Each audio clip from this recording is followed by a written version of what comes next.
It's Wednesday. It's not Sunday, but we're live with a special episode of Unturned Pages. How are you supposed to be here today? I know we're not supposed to be on live today, but we're here. But you know what? We I wouldn't say we move around our schedules, but we make time for some very special guests. Yes, so we become very flexible to our guests, and of course, this one guest I've been trying to get on for a year plus, and we finally got a date to work. And I'm super excited because Brian was one of the first people I met in the paranormal field at an expo here in Minnesota. And ever since, I think of him as a mentor, a friend, a guide in the field. So I'm super excited to have him on.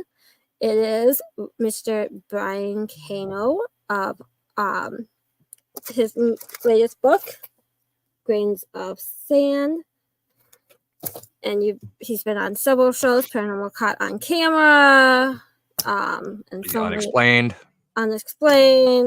Curse of Oak Island. He's been on so many shows to even count. So I'm super excited to have him on. If you don't have his book yet, Grains of Sand, get it. It's an amazing read. But we'll dive into the book and his experiences. And I always get the secondhand books. You read them first, and then you send them to me, and I read them then. And like his book, I love his book because it has so many stories of John Zaffis in it. It's amazing. If you work with John Zaffis for 2.5 years, how can you not have stories about John Zaffis? I've known John for years, and I've only been with him and hung out with him maybe a handful of times. I have stories of John Zaffis. He's just one of those people that creates stories. Yes, definitely. So let's get to it. Let's bring on Mr. Brian. Hello. Hey, how's it going, guys? Good. How about you? Good to see both you, Jenny, and you, Russ. Yes, sir. Magic of technology. We're all here together. Well, we have COVID to thank for this. Probably the only good thing to come out of that. I did very well during COVID because while the world shut down, I kept going, and I had already started making smaller, more boutique-y type gatherings so that attendees could have a better time. Yep. And places started saying, you're not allowed to have more than 10 people. I'm like, perfect. I only wanted 10 people. Let's do it. Done and done. Makes it more personal, makes it more intimate. Yeah. Done. You don't have as just much. Everybody wear a mask. No. COVID was very good to me. And that's the thing. We followed the rules. We did what we had to do. Yep. But here we are. We made it through. We adapted and survived. And now everyone's back. So I gotta work harder now. You gotta claw your way back up there. Yeah. You gotta claw it back to the top. So Brian, what got you into the paranormal in the first place? In the first place, it's kind of twofold. When I was younger, I was completely into it. I loved the paranormal. I watched In Search Of with Leonard Nimoy. I was fascinated by mysteries. I wanted to go out and see it all, experience it all. And over the years, you grow up, you get older, you kind of an identity forms around you. And in college, I became very much a skeptic. Skeptics. I didn't believe in a lot. I was raised Catholic. I'm a recovering Catholic these days. Faith didn't hold much for me in those years. So no faith and no belief. There was really no room for anything mystical, magical, paranormal. And then 2002, some friends and I started doing a cable access show here on Staten Island called Scared on Staten Island. And it was mostly urban exploration. But the point of it was we're going to go into these abandoned places and look for ghosts. We didn't know what we were doing. We did our best at the time. Now, again, this is 2002. There's no ghost hunters, no ghost adventures. There's nothing on TV for us to emulate. And the closest thing we could be compared to was the Blair Witch Project. So, we're tromping around in the woods trying to find the place. I'm bickering with each other, and it's godly unwatchable. These were the days before YouTube. We're shooting with high 8 cameras. In fourth, standard definition. tape to tape, reel to reel. Like, all right, these kids now, and this makes me sound old. Good they have kids it today with their TikToks and their live streams. Like they really have it easy. But I feel like, you know what? We cut our teeth in a time when this was frontier paranormal. This is pioneer stuff. And I'm talking about like the entertainment part of it, because obviously you had Hans Holzer, the Warrens, you had all these names that came before that already paved a road. And I feel like a lot of people today need to know more about those names, but we'll get to that. It's just a very interesting time. So Jenny, to say how I got into it, discovering this again, you know, the paranormal really gave me back the wonder I had as a kid. I can look at the world and go, wow, there are mysteries. There are things besides taxes, going to work, and you're like, ugh. And for that I'm thankful. And through it, I've gotten back a measure of faith, a bit of spirituality back into my life. And I'm thankful for that too. Absolutely.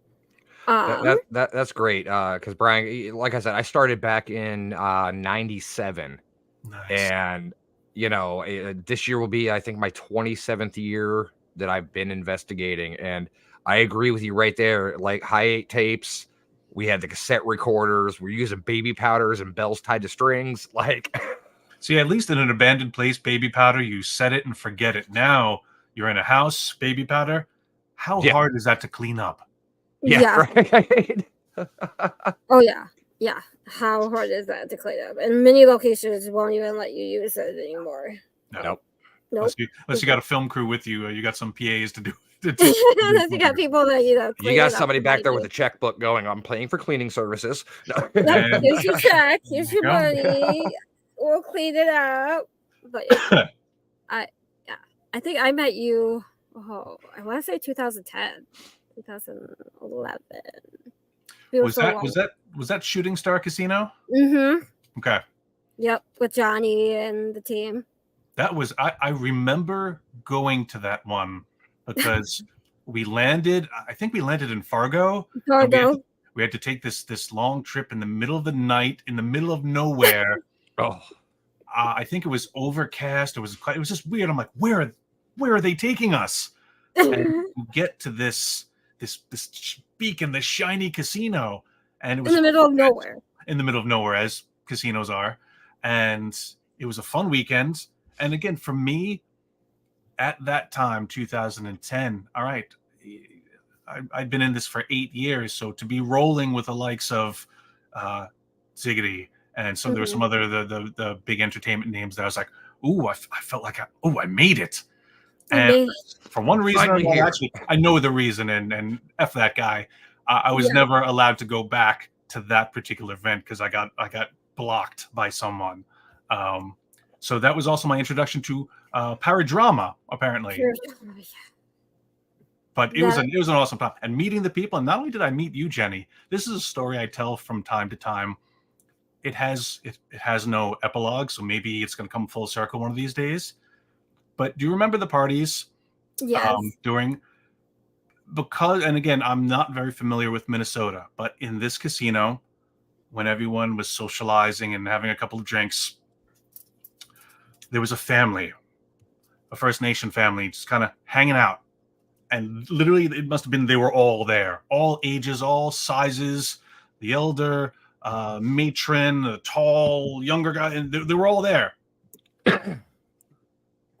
This woman comes up to me. She kind of hobbles over, taps me on the shoulder. She goes, I don't know what you do, but I do it better. Okay. All right. Cool. Okay. All right. She goes away, comes back 5 minutes later. She goes, I just want you to know what you do, I do better.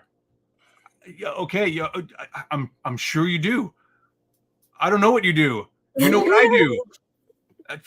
What I do, tons of people do it better. No. You don't understand.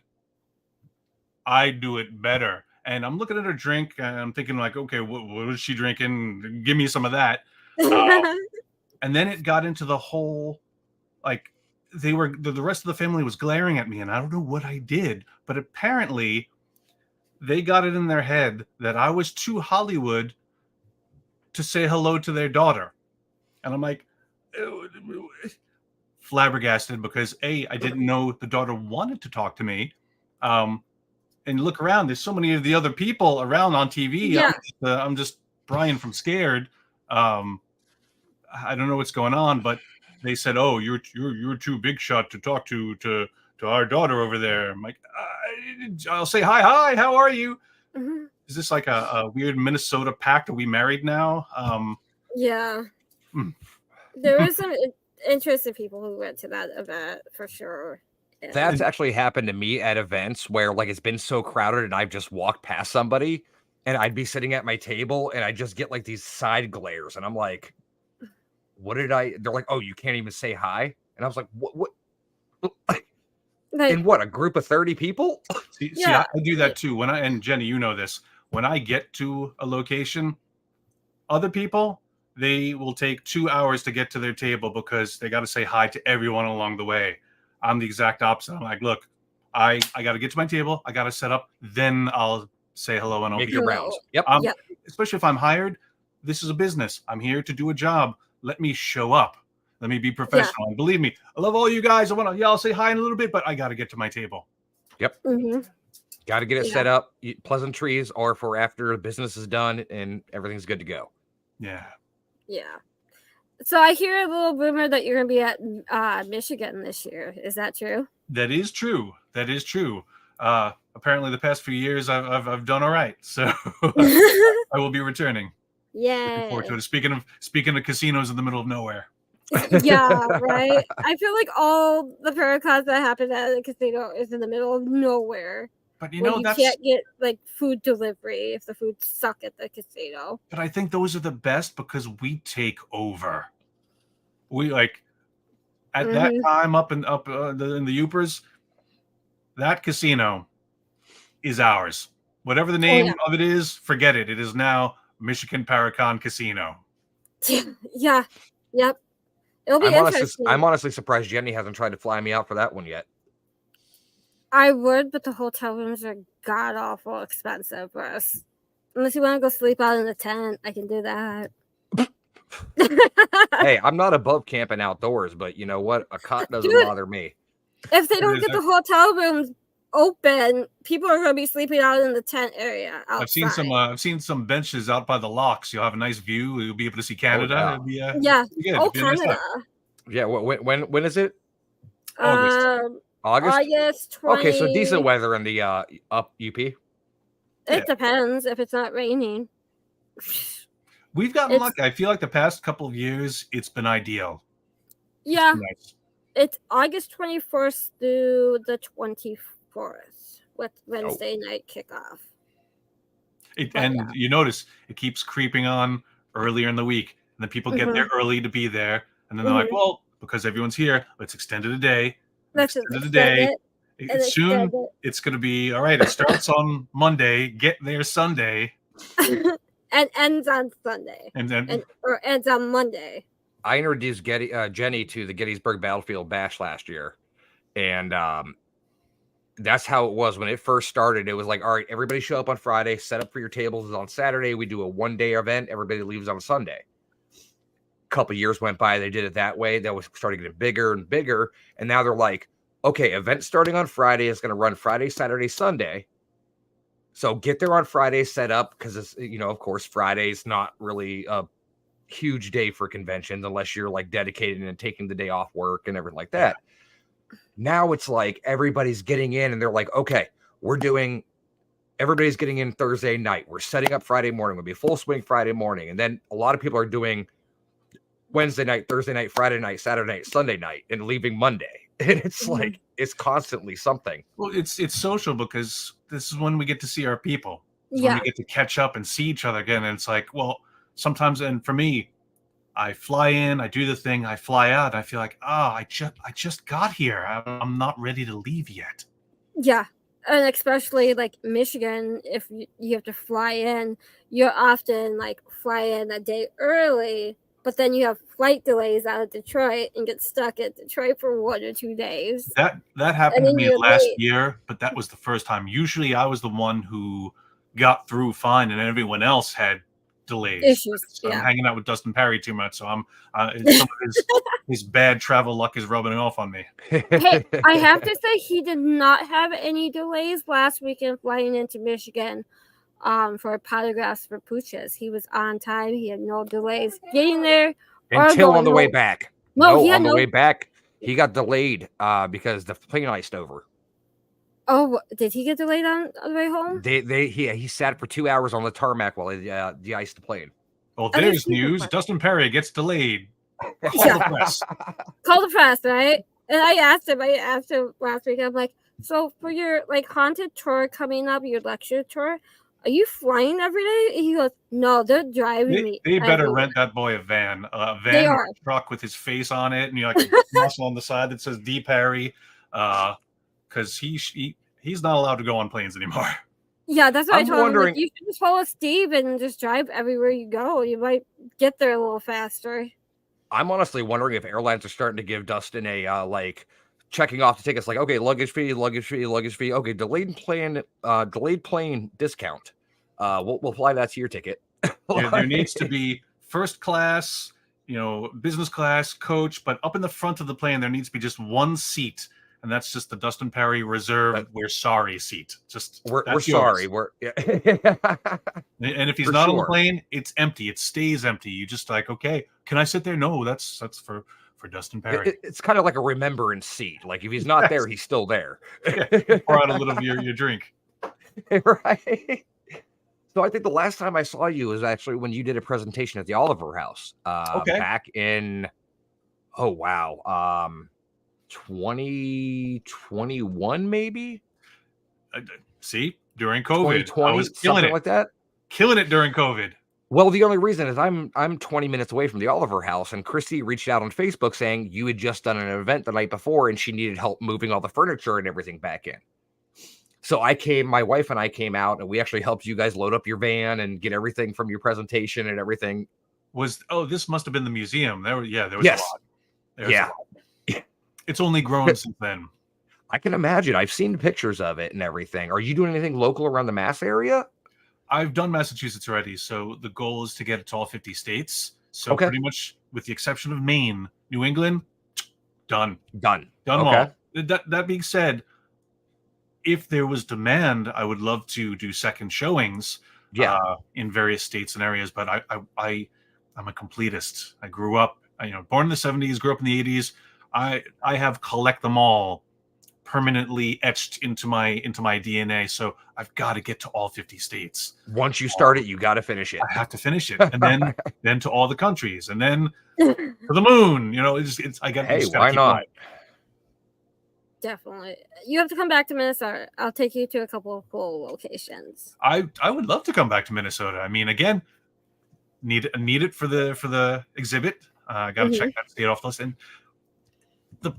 I won't call it a problem, but the challenge with doing what I do is I get to visit so many cool places and meet so many cool people that stop being haunted locations or businesses, and they become friends, they become family. And now I have to divide my time between all these places, and I miss some of these places, and I don't get to come back sometimes for years on end. Like I used to visit the Lizzie Borden house all the time, and people would say, oh, you investigated? I'm like, no, going to see my friend Leanne. And that paranormal had nothing to do with it. I'm visiting family. Yes, right. So Minnesota, it's been a while. It's been a long while. Yes. And then we'll take you to Broadhead out in Wisconsin. It's an old school, in just right on like the Illinois-Wisconsin border. That would be a great location for your tour, especially your exhibit. I see Richard's question. He asked how many states I'm up at. I think I'm up to 11. The reason there's a question mark is because last year I had West Virginia and Kansas booked, but I had to cancel them. So I was hoping for 12 and 13, but they didn't happen. So I've got to revise that. But West Virginia is back on for this July. So I need I need people to come. I need people to show up. Well, I grew up in Ohio, so I'll make some calls. Sure. I did Ohio already. Ohio was good. The Grafton School, the historic Grafton School. Yep. Yes. So how did you meet John in the first place? Like that whole friendship. And it's funny, and Rush, she's being a good host. She's like, "Oh, let me ask questions," even though she held up the book, and all those answers are in that book. I know. Yep. For people who don't know, have this book in your hand, like me. I'm letting her run with it. I have not read the book yet, but I know a little bit about you. And yep. She read the book, so I'm letting her go with it. I'll bring it to you. I'll bring it to you, Russ, but you have to give it back to me. Well, you'll see it in July, and I'll see you again in September. Yes. Oh, Jesus. Yes. John, how? I mean, I say this all the time. You can't be in the paranormal seriously for any amount of time without running into John Zaffis. And when I first met him, it was for Phenomenology, which was the big Gettysburg convention of the time. Oh yeah, that was the convention. That was the one convention the whole country went to. And again, it got longer and longer and longer, and you didn't want to miss a second. You did not want to not be there because there was always some hijinks going on, and half of it wasn't the event itself. It was after hours in the lobby, and the hallways, people having drum circles in the snack area, a bunch of us hanging out by the automatic doors in the front, just hanging. Who's going upstairs? Who's going downstairs? Everyone. It was a cacophony of friends. And, we took over. But that first year, that was the year for us of showing up strong. And that was our motto back then. Scared, show up strong. We had to make sure that we made our presence known, and we had to do our best. A couple of months before that, we had been out in State College, Pennsylvania at, I forget what it was called, but it was the Paranormal State run convention, and I can't think of it. UnivCon, was it? Yeah, something like that. UnivCon, and it unfortunately wasn't well attended, but we met some people there. We made some friends, and Chris, he went outside to have a smoke. He ran into the organizers of Phenomenology. They said, "Oh, why don't you come by? We're doing an event." So, all right, great. We made a new connection. We wanted to show up strong, and in those months in between, I saw that John Zaffis was going to be a guest there. I said, "Oh, Chris, we gotta meet this guy. This is John Zaffis. He's like, boom, he knows a lot of stuff. He's the godfather of the paranormal. We have to learn as much as we can from him." Yeah. Chris was like, "All right, cool. We're driving." I remember being in the van driving down. I'm like, "All right." I sent him a message on MySpace, and he wrote back, and he was really nice. MySpace. Going back. Meeting him, when someone is called the godfather of the paranormal, that has a certain connotation to it. And especially if you're from New York, you kind of associate the word godfather with a certain manner of being. So when we first encountered him, I was very deferential, and I'm very like, Mr. Zaffis. Now, I mean, for those of you who haven't read it yet, when you read the book, you'll see the instance that changed all this. Now we joke around like we're best friends. There's things I can say to him that other people cannot get away with. This even happened on the set of Haunted Collector one time, where when we're filming, Haunted Collector was shot in the winter, so it was cold, it was stressful, everyone worked hard, the crew worked hard, the cast worked hard, and that did kind of really grate on our nerves sometimes. So sometimes we would be on each other's last nerve, and again, we were family, the love is still there, but you can still get annoyed at family. And I remember one case we worked on that had to do with that, possibly centered around a Ouija board. Me and Jason were up in the attic hunting around these boxes for this supposed Ouija board that the owner had put up there. And John was like, oh, if you find it, make sure you don't touch it. All right, we're not going to touch it. I clumsily fall over something. Now, this is one of those attics that's just filled with stuff, filled with junk. Oh, yeah. I lose my balance. I trip. There's nothing to catch me or break my fall. So boom, I fall into a pile of boxes. I look down. I go, oh, hey, I found the Ouija board. I picked it up and it's broken in 2 pieces, right down the fold mark. Oh, yeah. So we get on the walkie-talkie. I forget if it was either me or Jason. We're like, oh, yeah, we found the board. John comes up, and I mean, the years have made it a little hazy, but the emotions I remember. I forget who started it, but the question was, you touched the board. I said, of course I touched the board because I landed on it. I had no choice but to touch it. It's like, I thought I told you to, expletive deleted, not touch that expletive deleted board. And I just blew up. I'm like, what? Am I supposed to change the laws of gravity? How am I? And we started bickering back and forth. Now, because this is happening, the producers, and especially the executive producer, he's just like, he just goes white as a sheet. Like, no. Oh. Either Brian's going to die or something's going to happen. John's going to blow up and it's going to level the whole place. Yeah. And I at one point, it was one of those things where everyone had been getting snippy with each other in the days leading up to this. And it could have had something to do with the case. It could have had something to do with the fact that we're going from case to case to case without a break. And, we'd all been at each other's necks. I finally blew up. I'm like, you're giving instructions. You don't have to be expletive deleted about it. And he goes, are you done? I said, yeah. He stormed off. I stormed off in the other direction. The producers thought, oh, no, we don't have a show anymore. These 2 guys just had a big blowout. But again, we're family, and it happens. I can get away with that. The producers could not. Other people could not. But the very next day, again, it was almost as if nothing happened. And we're just like, oh, hey, Hippie, what's going on? Oh, hey, Ziggity, I'm going to stab you with something today. What's on the menu?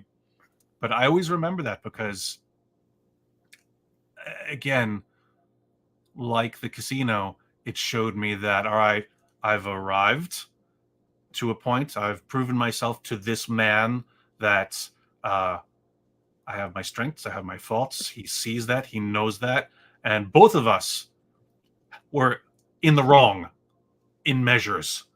But again, there's no beef to be started. There's no going online and posting Facebook vagaries that I see every day. Somebody, inferring that somebody did something. They're like, no, whatever. We squashed it. We're family. We love each other. That's it. But it was just one of those weird moments. And so, yeah, I can't think. I can't even quantify how much he's taught me and how much he means that he's still in my life. Oh, yeah.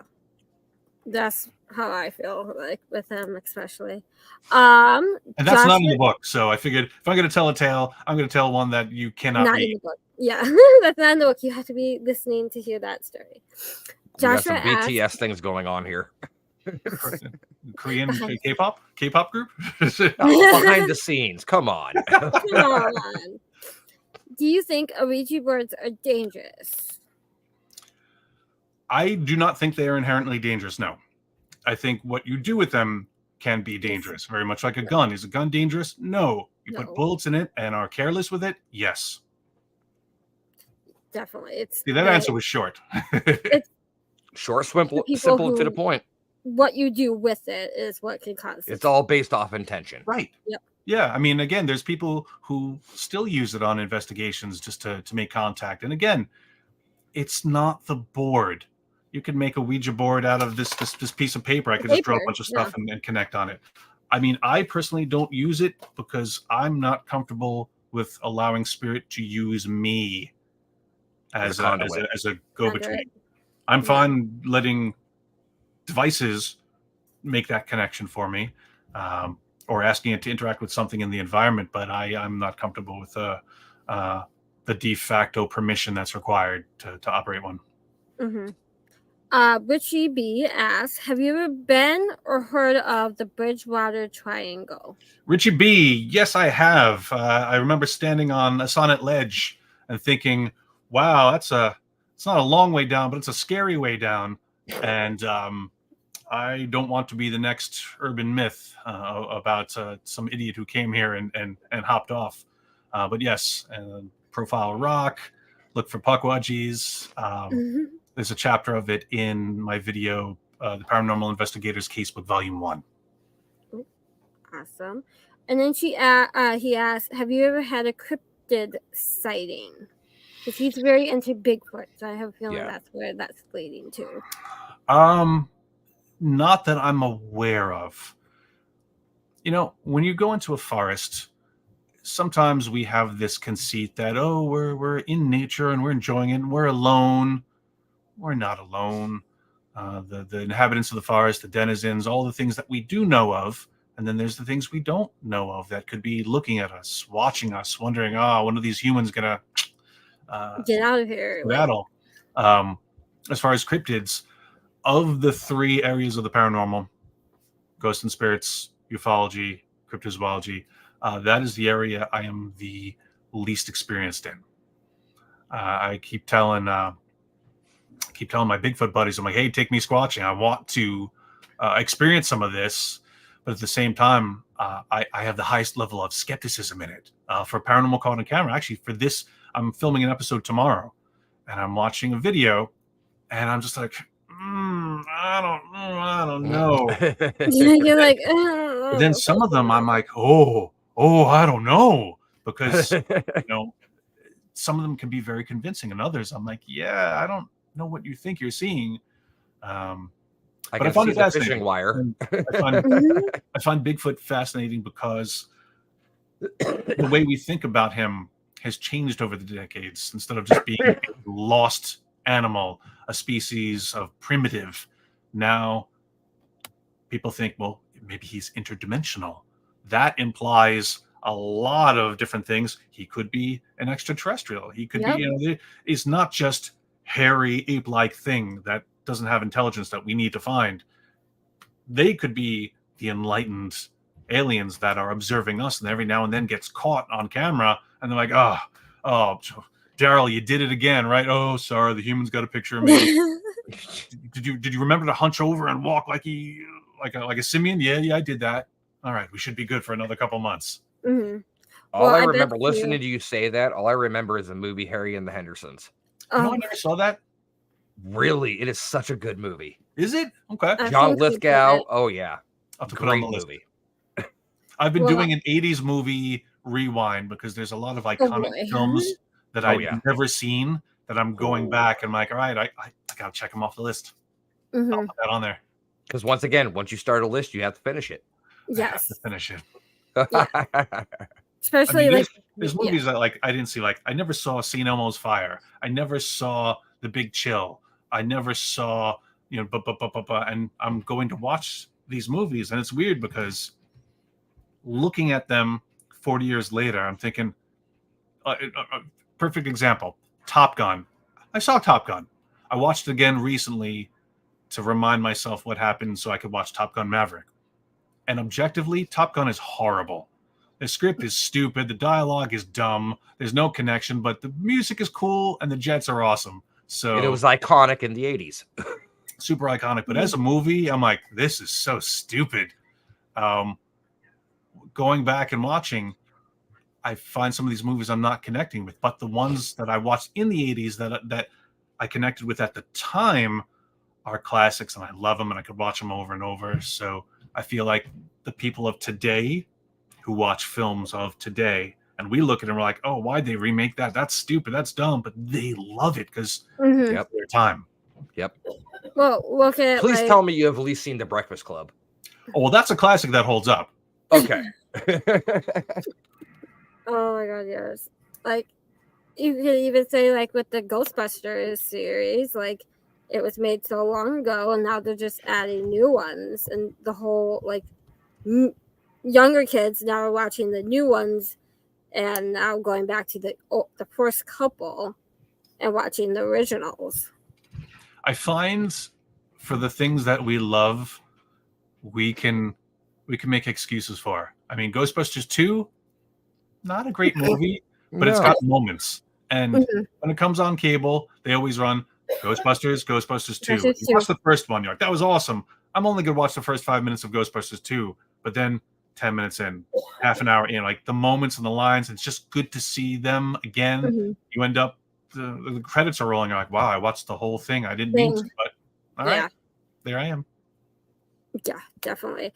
So I've heard you talk about this before on other podcasts. Like, you've talked about like the levels of the paranormal community, like the tourists, and then you have like the paranormal investigators and the paranormal researchers. Can you quickly go through those levels for people to kind of like get an idea of?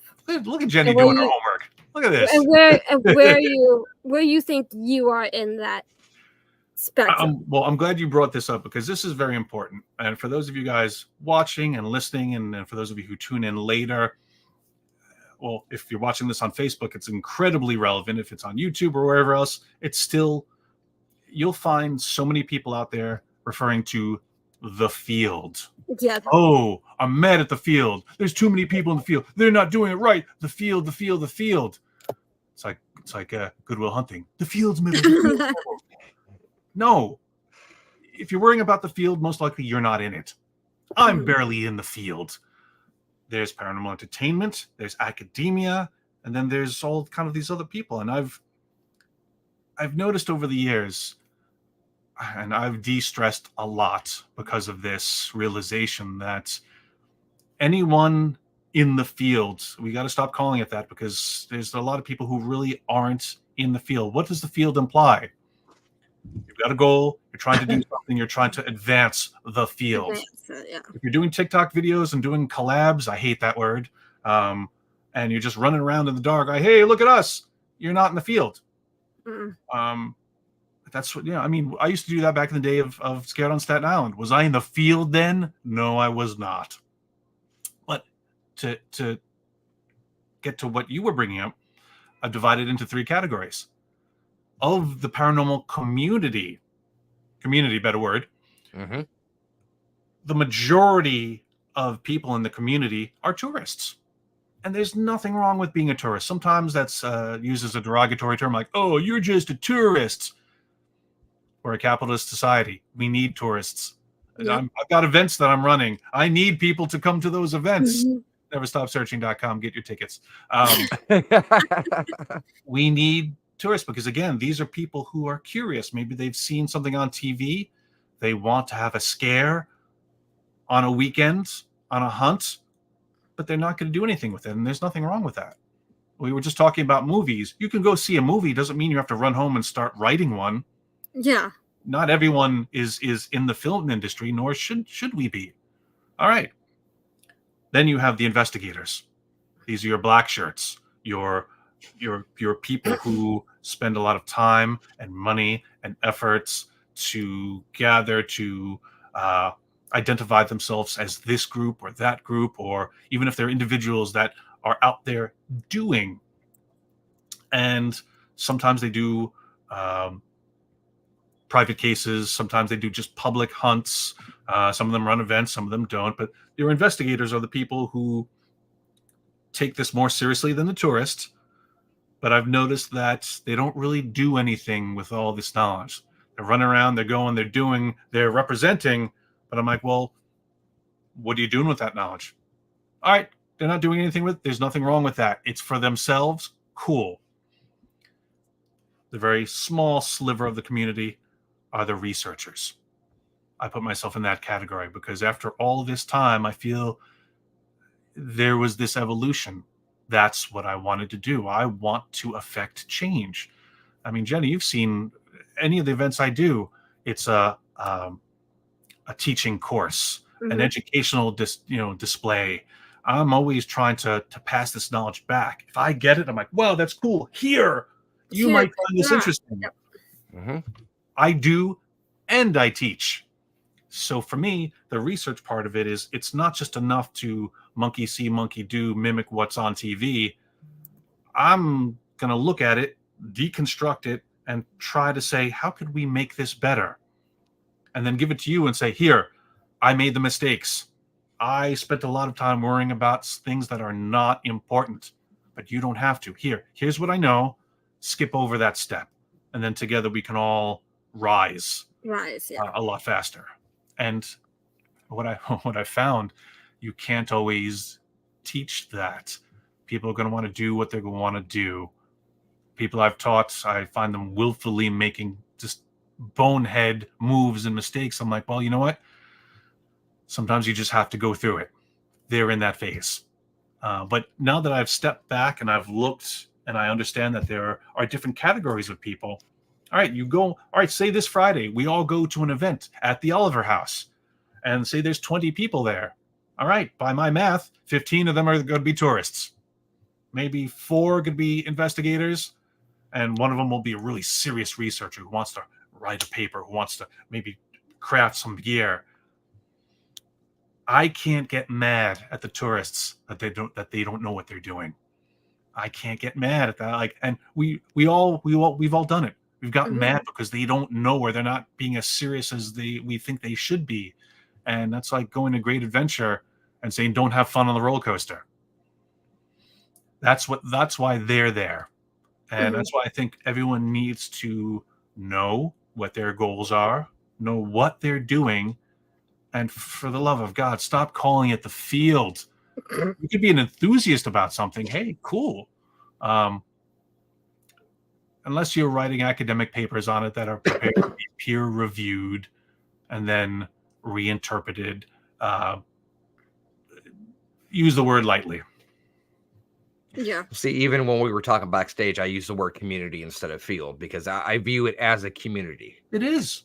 I mean, and that's great. Community is great. We can share ideas. We can learn from each other. I'm still learning. Like sometimes I go back and I watch old videos and I realize, oh, that's where I got this. Like if I'm passing it on to someone and I've been doing it for the past 15, 20 years, I must have gotten it from somewhere. And if I find out like, wow, I learned from this person, I learned from that person. I'm the amalgam of everyone that's come before me. I think that's cool. You know, we all want to set ourselves apart, but we're just a melting pot passing it on to the next generation of it. And, you know, I'd hate to say it this way, but as older investigators, like looking back and seeing what's going on now, it's like, this is not the way I thought it would happen. I watched some of the old Scared videos and I'm like, oh my God. Why am I doing that? Why am I saying that? That's so stupid. But again, I had to go through that phase. I had to go through that time to get where I am now. And for me, it took X amount of time. For others, it might be quicker. It might be longer. But again, I've offered my services to say, all right, I'm here to help. I'm going to tell you what I know. Whether you listen to it or not, that's up to you. But knowledge is out there. Yes. Call it the paranormal growing pains. I mean, I've had some great mentors. I'm always happy to pass it on or pass it forward. But like again, I think social media is great, but it sucks. Like I hop on every day and I kind of doom scroll and I get sad because I see people bickering. I see people justifying them. Like there's one person in particular who just went on and kind of did a little bit of chest bumping to say, hey, I'm still here and for the haters and this and that. And I'm thinking like, that's not a good look. You think you're being strong, but you're showing a weakness. And there's nothing wrong with being vulnerable. And then I had to stop myself and I'm like, well, wait a minute. That's where he's in. That's where he is in his journey. I was there at one time too. So, all right. When he comes out of it, we'll be here. We'll be here to bring him in, to admit him to the Brotherhood. Denise says sometimes she uses paranormal events just to access things not available during normal tours / hours at historical venues. That's right. Like some places open different locations in that historic location just for like the tour. Like, I mean, that's the literal definition of tourism, and it's awesome. How many towns, how many places have you gone into and you're like, I want to go in there? Or a place will open up and have a tour once a month or twice a month. And you're like, oh, I got to make sure I get in there because I've always been curious about what happens in there. And just to be in a place, put your hand on the wall, smell wood, the furniture, just be. Yeah, I mean, that's a great way to do it. Like Juliet Prison out here in Illinois, before they shut down all paranormal things, like we went on just like the regular day tour before a paranormal investigation, and on like their day tour, like self tour, you can't go to the hospital and you can't get into I think the cafeteria or something. But if you're there on like a paranormal investigation, they open almost everything up. So you get like these special access locations on investigations, which is really nice because then you get to experience things that not the public gets to see. It's cool to have that VIP access. It's cool to feel like I got to see something that others didn't. And let me just clarify. I feel like sometimes maybe my words are taken to an extreme. And again, this is another side effect of social media. Someone will say, "Oh, Brian called us tourists." You know, it's one of those things where it's almost like texting. And there's been plenty of funny skits. I remember one on Key and Peele where they're texting each other, and it was very innocent, but they were mad at each other. Like, "Oh my God!" It's like, "All right, I'll see you later. I'll see you later." What does he mean by that? You know, I'm saying it with a smile on my face. There's room. There's room for everybody. There's not budget for everyone, but there is room for everyone. Absolutely. So let's talk about your history of the paranormal mobile exhibit. For people who come to it, what can they expect, and where are some locations you're doing this year? You know, it's funny. I almost have to lie. I have to tell them Paranormal Fear is going to be there, and Bigfoot's going to show up, and Jesus is coming back. Because if I say this is an educational exhibit, no one wants to go. Goes down. But for the history of the paranormal mobile exhibits, I want to show people where we are. And the tagline is, sometimes in order to move forward, you have to look back. And that's what the exhibit is about. It's about the history. It's about the paranormal pioneers, the people who came before us to lay the groundwork. I take you through the spiritualist movement up through the present day, the things that were used, the methods that were employed, a little bit into parapsychology, little touches on every portion of the paranormal. And I want it to be fun. So as you're going through the exhibit, there's things to watch, there's things to interact with. I, as your host, I've curated the whole thing. I've made the whole thing. So I'm very proud to show it to attendees. But I also tell stories. I want it to be very immersive, almost like a children's museum. You want that hands-on interaction. It's not just everything behind glass and just look, but don't touch. I have my tarot card reader there, and she always gives great insights to people who come. There's plenty to watch. And then there's always the nighttime portions where I have a hunt. And this time, the hunt, I'm doing it a little bit differently. Because this place is Shepherdstown, West Virginia, and was shown on the show Ghosts of Shepherdstown. The hunt is happening at Shepherd University. But it's an expansive hunt. So we've been given one building. If I sell above 20 tickets, boop, that unlocks another building. If we get more than 40 tickets, boop, it's going to open more space. So the more people we have, which I need, because touring this around the country is not cheap, people won't feel like, oh, it's too crowded, there's too many people. No, I'm keeping it so that everyone will have a good time and get to see everything. Yeah. I want to go, but you should come. I can't get to West Virginia. That's the get Mama Gurney. Get get on the plane that is going to operate because Dustin's not on it, and get there. Jenny, I just looked at the dates. Actually, you're going to be driving to Gettysburg at that time. Oh, no, I'm going to be driving to New York that time. You know, West Virginia is in between, so you just drive down and drive back out. Kind of do a New York, so I can drive to it. I would have to go seriously down and up. Speaking of down, here's where I'm going to be, Debbie Downer for a moment. If people don't come to this, I stop showing it. So when I post it on Facebook and people are like, when you coming to Sheboygan? I'm not. This is where I'm coming. Come to me. And then it allows me to keep going to different states. If you don't come, I don't show. Let that be a cautionary tale, people.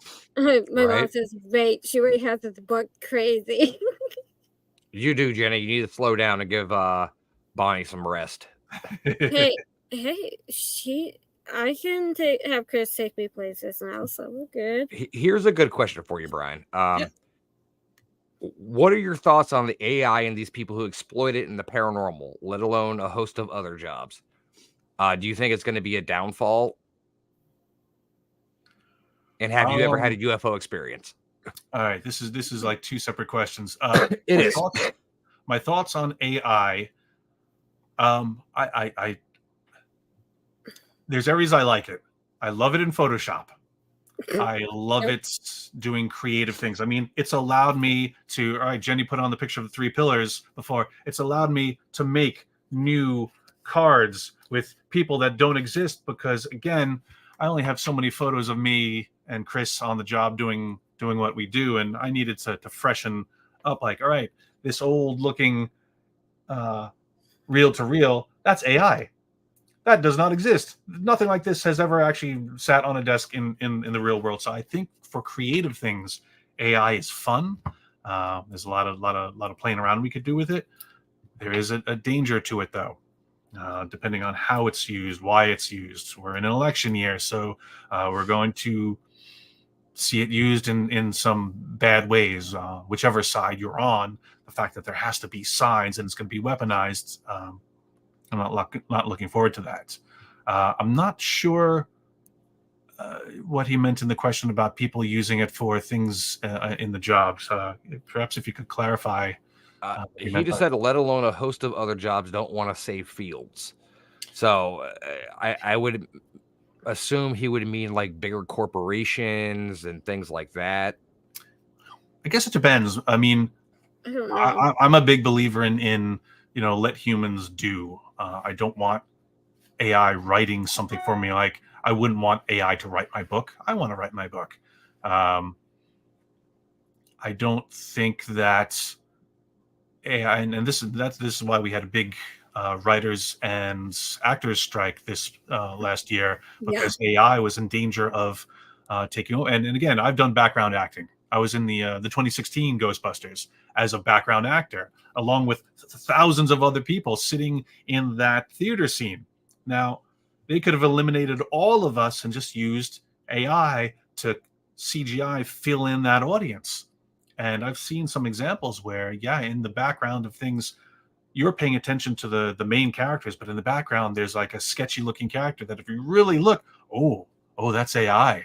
Oh, and once you see it, you can't unsee it. Mm-hmm. There are times where I like it, where, in the Indiana Jones, they de-age him, and people will criticize it, but you can't do that. You try to do that on your computer, so leave these people alone. They did a good job. Like a spice. It's used to season, but it shouldn't be the whole thing. Like it could be used too much. And I think AI is great when it helps us, when it aids us, never to replace us. In moderation. Yeah. And the second question of that was the UFO experience.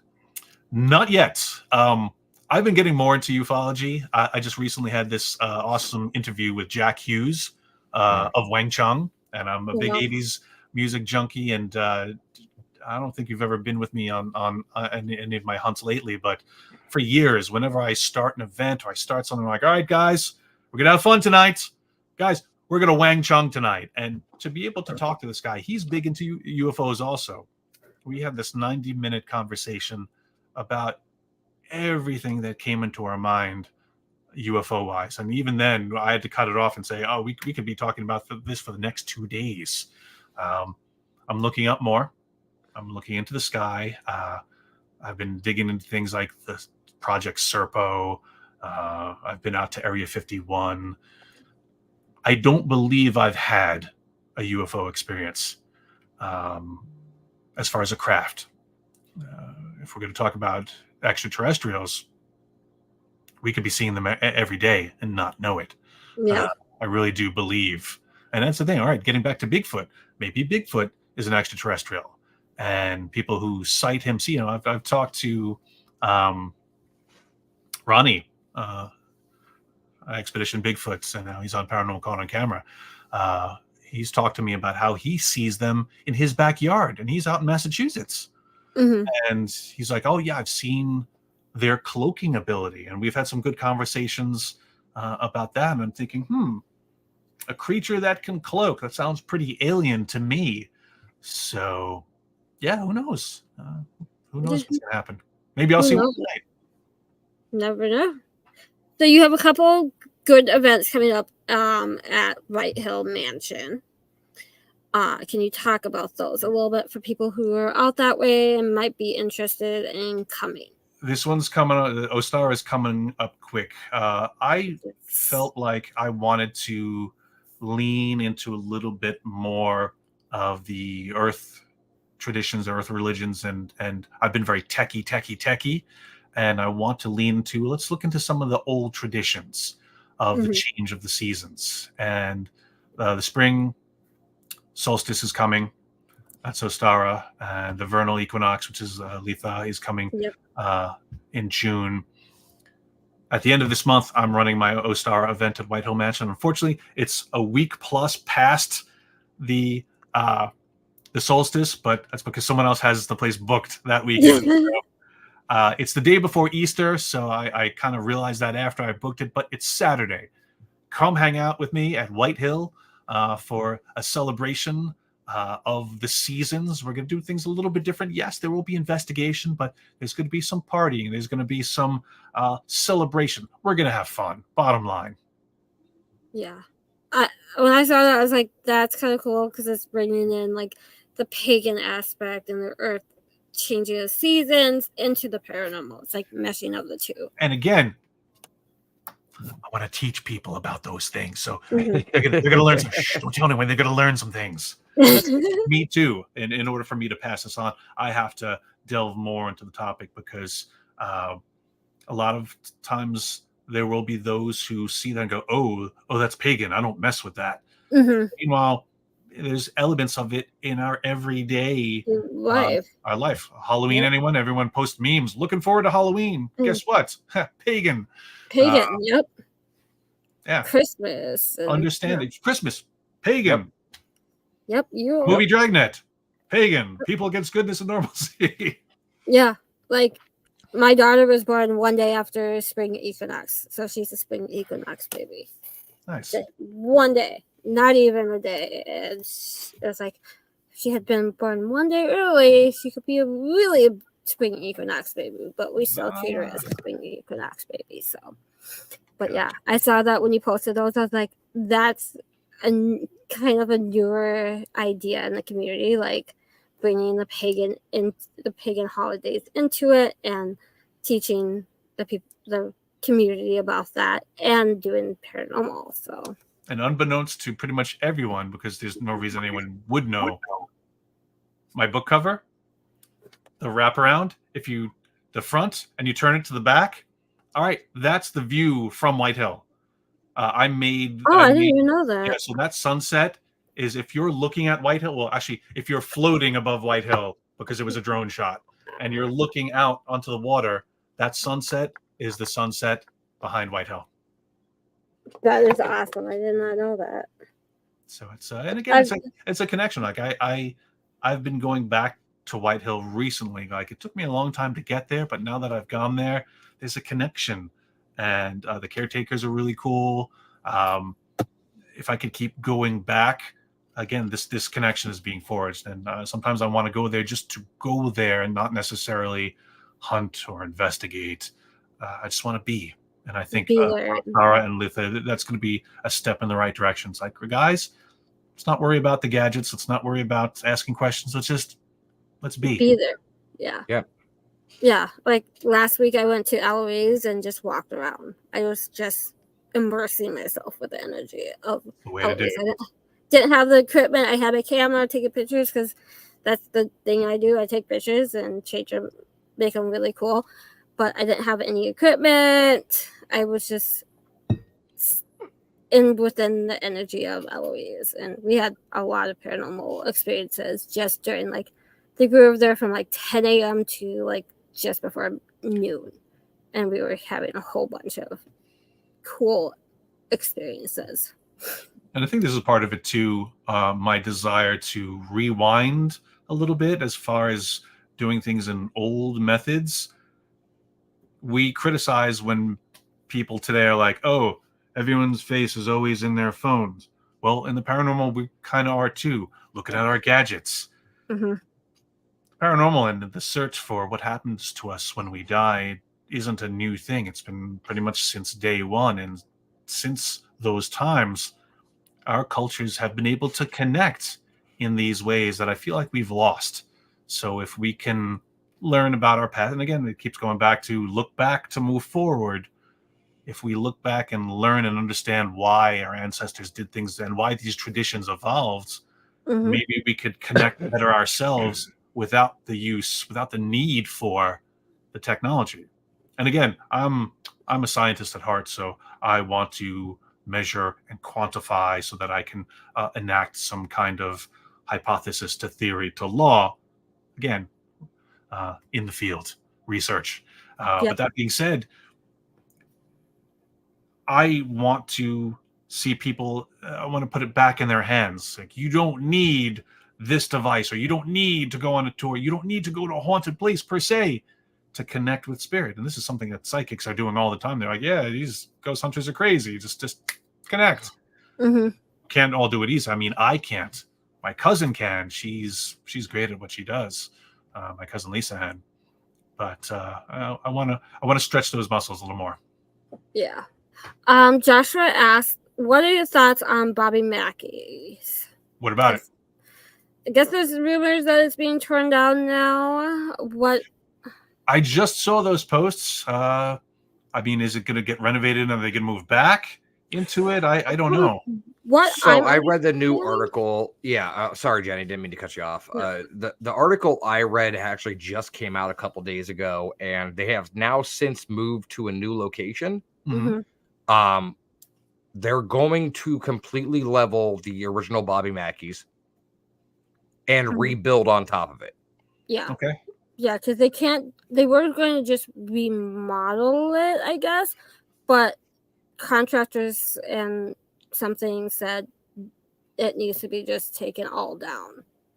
I mean, that's true. From a non-haunted angle, if you're going to do anything with that property, it's like, yeah, this place is falling down a hill. It really, you need to start from scratch.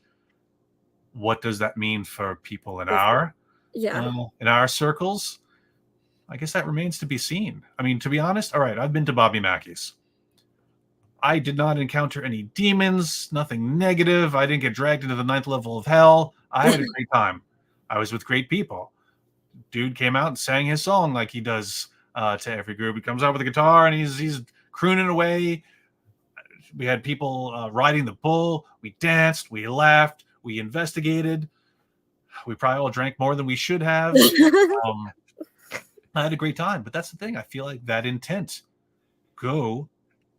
Have a good time. It doesn't always have to be doom and gloom and demons. And I think that's, again, a lot of people, they'll watch the TV shows and monkey see, monkey do.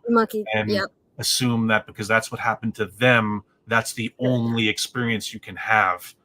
And meanwhile, all right, there was a Bobby Mackey's before a certain show went there and made it the hotbed of demonic activity. And again, I'm not throwing any shade at those guys. And if they had that experience there, oof, I'm glad I didn't. Yeah. Yeah. I guess he was asking, did you have any experiences at Bobby Mackey's? Paranormal wise, I mean, I felt like there was low level activity. I felt like there's a lot of residual stuff. And again, a place where people go, sing, dance, drink, they're going to leave behind energy. And then there's the energy of the stuff that's already there. And then not to mention you have X amount of times a month investigators coming in and go into that damn hole and saying, demon, demon, demon, demon. they're depositing their energy there too. So there's a tug of war of energies and intents that will color this place outside the lines, what it's meant to be and what it's supposed to be, but what it becomes. And I think each person interfaces with that energy in a different way. For me, again, I'm not that guy. So when I come in there, I'm going to pick up on the things that are of value to me, the camaraderie and all that stuff. And not that I've never had a negative experience, but I didn't go in there expecting one. And I came out, I had a great time. And that's a great analogy you just used about the tug of war back and forth, the energy is being dropped into it. Because all it takes is that one investigator to walk in there going, I want something negative to happen. You think it happens. You're going to manifest it, and it's going to happen. And, like, let's say Bobby Becky's, you have all these people that come in thinking they've seen the shows, that there's a demon down there, there's demon activity. They're all manifesting it and putting that energy into a building, and it's going to build up and create that. First of all, my unpopular opinion on that, but if you have a location that people are like, there's a demon there, and then you have a line of 70 people long going, take my money, I want to go in. Like, there's something wrong with you. Okay, because like I've been in this field for 27 years now, and I've dealt with negative entities, I've dealt with poltergeist activity, but I've never dealt with something that I could classify as evil or demonic. Like that is one of the words that I think is used in like 0.001% of this community. I don't think that's unpopular at all, because I pretty much agree with you. And to piggyback off something Bonnie just commented, that we create our own content. That's the point. We're not we could be creating it, but we're interpreting. The tourists will go in and go, oh my God, I saw this. Is this where he got possessed? Oh, is this where he got touched? Is this, and they have this experience. Great. That's what they came to do. That's the experience they wanted. They got it. They left. Those are the tourists. You cannot ask them to, you don't want to tell a tourist, there's nothing here. Just have a good time, drink your drink, listen to the song, go home. Because they're like, that's not what I came here for. The investigators. You got to create that allure. The investigators who think, okay, well, let's see if this really is. You have your good investigators, you have your bad investigators. There's a whole spectrum in that category.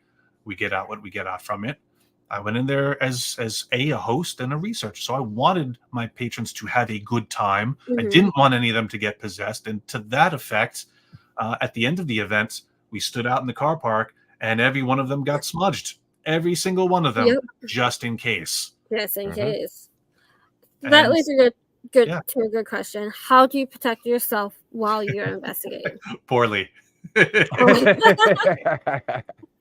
I'm in that category. I'm a do as I say, not as I do person, because I say protect yourself, and then I don't.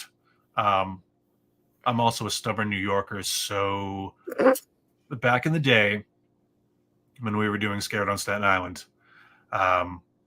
people would say, oh, you're going into these places, like, aren't you afraid of an attachment? Aren't you afraid of something following you home or worse? And I said, when I go there, when I get home, the first thing I do is I strip down, because I'm in dirty clothes and sweaty. It's just, I don't want any of this stuff in my house, so I'll bag it up and it goes in the laundry. I'll take a shower. And I found out later on that the water, like, okay, that's a good cleansing thing. But for the most part, when I'm home, I don't practice at home. I don't do anything paranormal at home other than just, interaction like this. I'm not conducting EVP sessions. I don't even test out new equipment in my home, because that's my safe zone. This is my Faraday cage of solace. And I'm not a person who watches paranormal programming. I don't care for horror movies, because it's what I do out there. It's an everyday thing for you. When I'm home, I want a comedy. I want to be in space. I want to be in Middle Earth. I want escapism, not what I do. Not every day. Right. So I feel like if something ever did follow me home, it would be like, hey, Brian, hey, I'm gonna move something on the wall. I'm gonna make a sound. God, he's not paying attention to me. Ooh. Oh, he's watching South Park.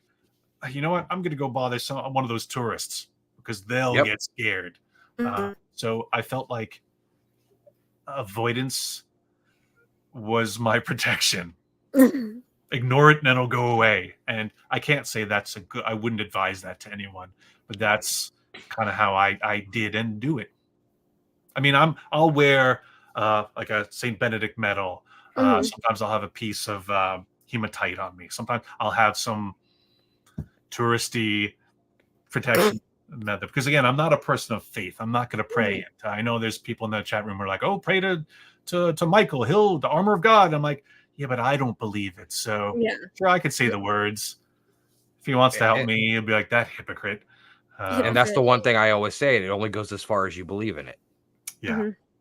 You could say all the prayers in the world, but unless you believe in it, it's meaningless. There's no atheists in foxholes. So, I mean, I've gotten into some scraps where I'm like, oh, if you're listening, you will reach out like, Lord Ganesha or Jesus or Buddha, whoever wants to come help me now. Yeah, I'm on your team. I'll never drink again. No. The slide is so cool. Been there. Well, we're at the end of the show. Plug your website, plug any events you have coming up for people to find you and come to your events. To come find out what I'm doing and where I am, go to my website, neverstopsearching.com. The two events that I'm really pushing that I really want to do well is obviously my Ostara event later this month at White Hill Mansion, and later this year in July in Shepherdstown, West Virginia, my History of the Paranormal mobile exhibit. Please come, bring your friends, see the exhibit, stay for the hunt. Either way is something to be gained for everyone. And for those of you who are interested in doing a deeper dive, join my Patreon page. That's patreon.com/Brian J. Cano. There's a lot in there for you. Awesome. Well, thank you for spending your Wednesday evening with us. We really appreciate it. Thanks for having me. Oh, thank you. And I will see you in August at Michigan. If not sooner, maybe. I don't know. Who knows? But we will see you very soon, and we'll definitely have to get you back on to do more of this discussion. I'd love it. Anytime, guys. Anytime. Awesome. Have a great night. Have a great night, Brian. Bye. So that was Brian. Great interview. Sunday night, Wes will have Kimberly Murphy on the show. So that's Sunday. She is a female empowerment photographer and has been doing some great things. Finally got her broken into the paranormal community a little bit. So she's definitely doing great. So that'll be a great time.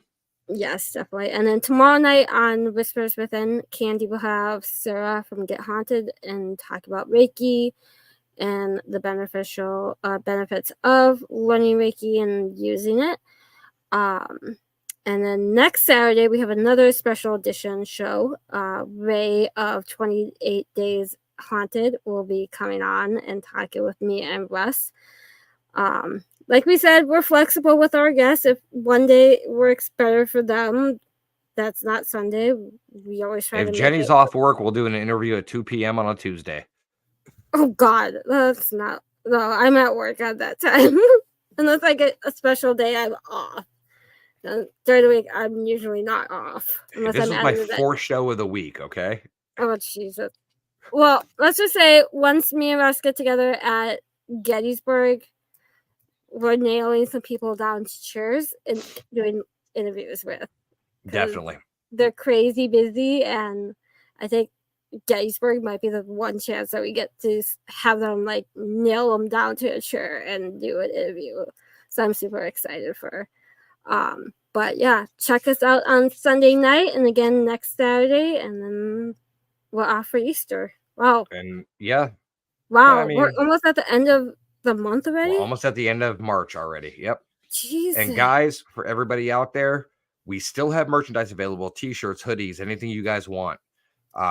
Jenny and I have discussed, and I think we're going to do a limited run of shirts to bring to Gettysburg with us.